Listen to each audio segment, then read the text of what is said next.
Welcome back to Our Community. Susie Thomas visiting with Heather Morris and Major Tom Grace from the Salvation Army. And yes, say hello to Major Joanne Shade, that she's back. Yes, they were here for many years. And you really, you've been here how long now, Major Tom Grace? 4 years. 4 years. And have already made such an impact. You also follow in the footsteps of some really great, we've been very blessed in this area with the majors that come through. Yeah, Canton, the Salvation Army in Canton has a tradition, a fine tradition. One of the larger locations in Northeast Ohio, and really one of the larger locations in the eastern United States. So there's a great tradition here, and actually that can be a little intimidating. Oh, well, not for you. I don't know. I don't know. The thing that's hard for those of us who do not live in the Army life is the whole idea of coming in, and then just when you have such roots, and you've done a great job, they send you somewhere else, and it's heartbreaking for the rest of us. So can you just please tell them, cut it out, we just want to stay. I would have to pick a certain day of the week, given how they feel about me, as to whether or not I say that. So, and today is not the day to do that. Okay, all right. Well, we don't want to get you in trouble with anyone, but talk to us a little bit about that calling into this particular way of life. Well, I think, to be very honest, I'm, in my humanity, not doing what I want to do, But the fact of the matter is that God has called us into ministry, and God has called us into the vocation of the Salvation Army.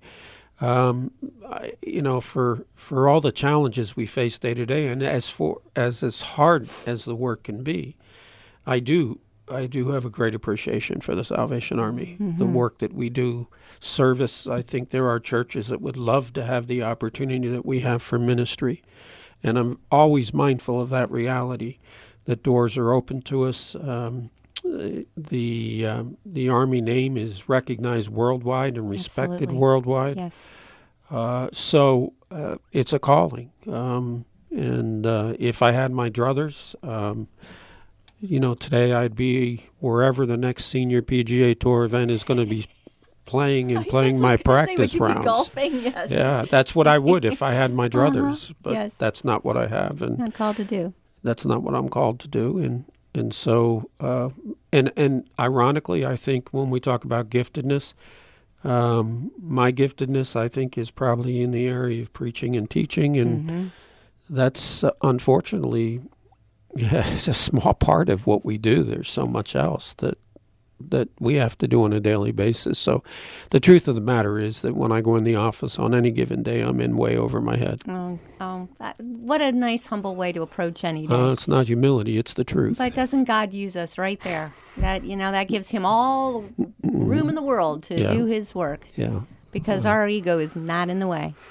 Well, I'm afraid that there are days. There are days, but we fight against the flesh, don't we? Yeah. You've got an amazing staff. Yes. And while one of them is sitting right here, I'm going to let you talk about the staff, because as you say, you are called, you're preaching and teaching. That's your gifted area. There's a lot more going on there, where you rely on the giftedness of others. Sure. Talk about them a little bit. Ironically, we have major changes going on in our staff. Our community center director and his wife, who is our social service director, will be leaving for our seminary in a couple of weeks. And so we're in the process of replacing staff at this time. We have found a replacement for Chris Brown, the community center director. He will be replaced by our wellness director, Caitlin. Oh, interesting. And we have found a replacement for his wife, Tara, and her replacement is also named Tara, and she'll be. Well, that keeps it easy. Yeah, she'll be. In fact, I don't even know. She may have joined our team today. So nice. Welcome, Tara. We have a great staff. They're in the trenches every day, though. Yes. And life in the trenches, it's just not easy. It's heartbreaking. It's challenging. But they're there. They're working hard. They're driven by compassion, driven by a need to see the lives of others change. And so you're right. There's a lot that has to be done, and they are gifted in areas. Heather is very gifted in public relations. Absolutely. Which, we all know that the most significant criteria for that is the ability to talk too much, and she certainly can do that on a regular basis. Even our maintenance guys, John, our maintenance supervisor, he wants to project himself to be a crusty old man. But the fact of the matter is he has a heart, and he has a heart for things that people don't always recognize him for. He's driven by, that's his building. Wow. That's his building, and he wants to make sure that it's taken care of.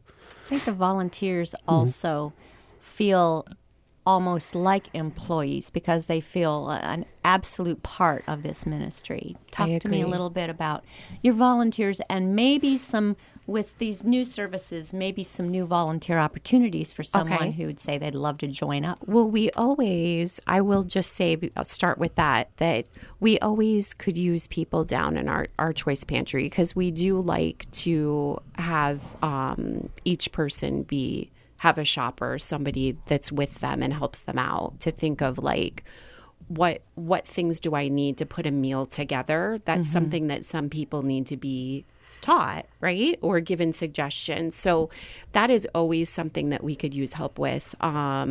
Just compassionate people thinking of not just how their house runs, but how other people's house runs. You know what I mean? And that kind of stuff. So there's always need upstairs in the soup kitchen. We have a lot of great people. We have one man that comes and he just likes to every single week. I think you've met him before during Share the Warmth. Like, he just wants to wash the pots and pans. And who wants to wash the pots and pans? He does. God bless him. Yeah, he does, man. So, and then he wants to all right, it's time to mop the floor. And he just loves to do it. Nice. Then there's an older man that comes in and he's so much fun. He brings us flowers from his garden. And he puts them on the table in the front where people sign in. He always wants to tell me a story about the garden. And I think it was his wife's garden. Oh, my, how nice. Yeah. And he rides his bike there. And he said, later this week, I'm going to go on a 17-mile bike ride, and then he wants to tell us what what he's doing. So they all have a story too, right? Yes. But they're there for those couple hours, they're there to help other people. And I think knowing some of the volunteers that have been doing this for years and years and years, a lot of volunteers are aging out. And it is time for the next generation to step it up and say, count me in, I can do this. I can come over at lunchtime on Mondays and serve and work here. Because, again, it is not like any soup kitchen you've ever seen. It is a happy place and a place where people together, as you said, family style, sit around in a round table and break bread together. And it's a wonderful experience. It really is. We need to raise 30% plus of the budget between now and the end of the year. So how do we go about that? How can we give? I know there's an outreach to beyond the community, but how about right here among us? How can we give? Well, we certainly are more than willing to accept checks at our facility. You're not going to turn those down? I'm not going to turn those down. Good. But I also think that as we enter into Christmas, you spoke of our kettle locations. When people in communities see friends of theirs on our kettles and working our kettles, they have a tendency to feel more connected and a little more generous. So the opportunity to volunteer at our kettles, we'll be rolling out that information very soon. Our previous director or supervisor of our kettle campaign has moved on to Wadsworth to be in charge of the work of the Army there. So we haven't solidified all that quite yet, but it won't be long before that's solidified and people can volunteer, groups can volunteer, companies can volunteer. They can challenge one another as to who raises the most. There's all kinds of opportunities for that. And again, mail-in contributions are accepted. I think long-term, in terms of the Army, 10 to 20 years from now, there are opportunities through the Salvation Army to establish endowments, and that certainly helps fund long-term as well. The Army gets a good return on our investments held in New York, so that's a possibility too. Wonderful. Yeah, get your Sunday school class, get your Bible study, get your office together. I'm in a women's group. We did, I think, a week's worth of kettles.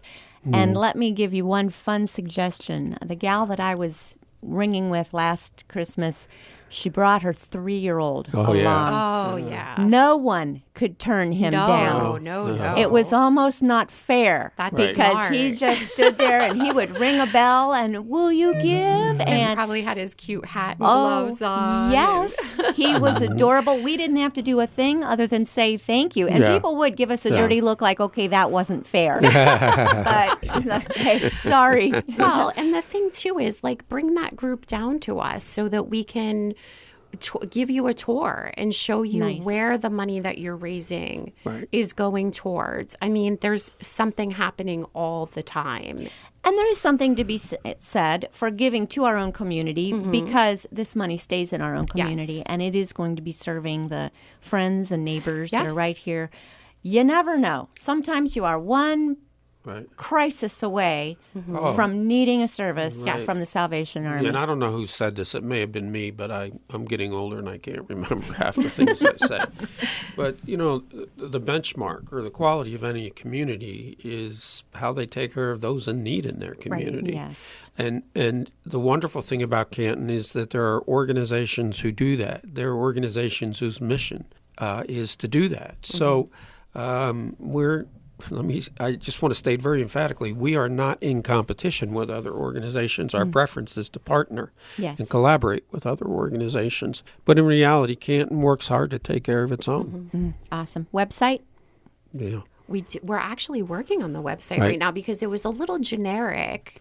And I just sent the last pictures to go up on our little. Okay, so you don't want us to check it today. Well, you could, in a while. but in the next couple of weeks, it'll be evolving because we are Okay. getting into our Christmas season. That's part of the work to do, and you can actually donate from our website. Perfect. What is that So- website address? It is the Salvation Army of Canton, Ohio, and when you go on it, though, it probably says Canton Citadel. Okay. So You'll know you're at the right place. yes, but I always do the Canton. Yeah, the don't Salvation get Army of Canton, confused with Ohio. Canton, Michigan, and Canton, Texas. Please don't get Canton, China. Please don't get mixed up. Heather Morris, Major Tom Grace from the Salvation Army. Thank you so much for all Thank you do in our you. community. Thank you, Susie, for you. your help.